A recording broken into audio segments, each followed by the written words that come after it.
கடவுளெல்லாம் ஏமாத்த முடியாது. ரவிமோகனை மறைமுகமா அட்டாக் செய்றாங்க ஆர்த்தி.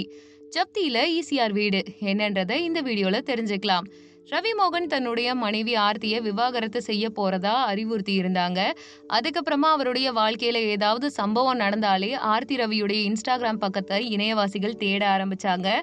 அப்படிதான் இப்போ ரவிமோகனுடைய ஈசிஆர் சொகுசு பங்களா இருக்கு இல்லையா, ஜப்தியில உள்ள நிலையில சில மணி நேரங்கள்ல ஆர்த்தி ரவி தன்னுடைய இன்ஸ்டா பக்கத்துல பகிர்ந்திருக்க கூடிய ஸ்டோரி பலரது கவனத்தை ஈர்க்கிற மாதிரி இருந்திருக்காம். விஷயம், ஜெயம் ரவி அப்படின்னு தன்னுடைய பெயரால மக்களை ஈர்த்தவர் தான் இப்ப ரவிமோகன் பெயரை மாத்திருக்காரு. போன வருஷம் இந்நேரம்லாம் மனைவி ஆர்த்திய பிரிய போறதா ஸ்டேட்டஸ் செய்திகள்லாம் போட்டுட்டு இருந்தாரு. ரவிமோகன் ஆர்த்திய பிரியறதா அறிவுறுத்தி இருக்கக்கூடிய சூழ்நிலையில குறிப்பா நடிகை குஷ்பு, த்ரிஷா மாதிரியான ஆட்கள் ஆறுதல் தெரிவிச்சு வந்துட்டு இருந்தாங்க. ரவி ஆர்த்திய பிரியறத பத்தி நிறைய பிரச்சனைகளும் இங்க போயிட்டு இருக்கு. ரவிமோகனும் அவருடைய தோழி கெனிஷாவும் தயாரிப்பாளர் ஐஸ்வரி கணேஷ் இல்ல திருமண விழாவுக்கு ஜோடியா கலந்துக்கிட்டாங்க.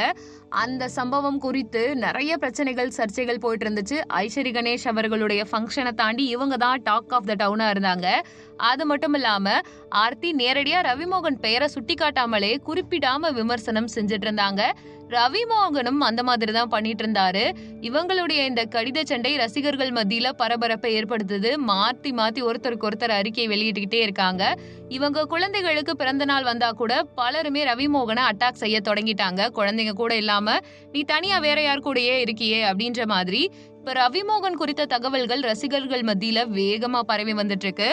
அவருக்கு சொந்தமான சொகுசு பங்களா ஆர்த்தி ரவியும் ரவிமோகனும் சேர்ந்து இருக்கிறதுக்காக கட்டின பங்களா இப்போ பேங்காரால ஜப்தி செய்ய போடுது. அது மட்டும் இல்லாம அவர் ஒரு படத்துக்கு நடிக்கிறதுக்காக 6 கோடி ரூபாய் வாங்கியிருக்காரு அட்வான்ஸ். அந்த பணத்தை திருப்பி கொடுக்கல அப்படின்னு சொல்லிட்டு அவர் மேல கேஸும் போட போறாங்களாம். இது ரொம்ப வருஷமா பிரச்சனையா இருந்துட்டு இருக்கு. பல மாதங்கள் நிலுவைத் தொகை கட்டாம தான் அந்த பங்களாவும் இருந்துட்டு இருக்கு. சோ இனிமே ரவிமோகன் அவர்களுக்கு இது இறங்கு முகம் அப்படின்ற மாதிரி பேசிக்கிட்டு இருக்காங்க.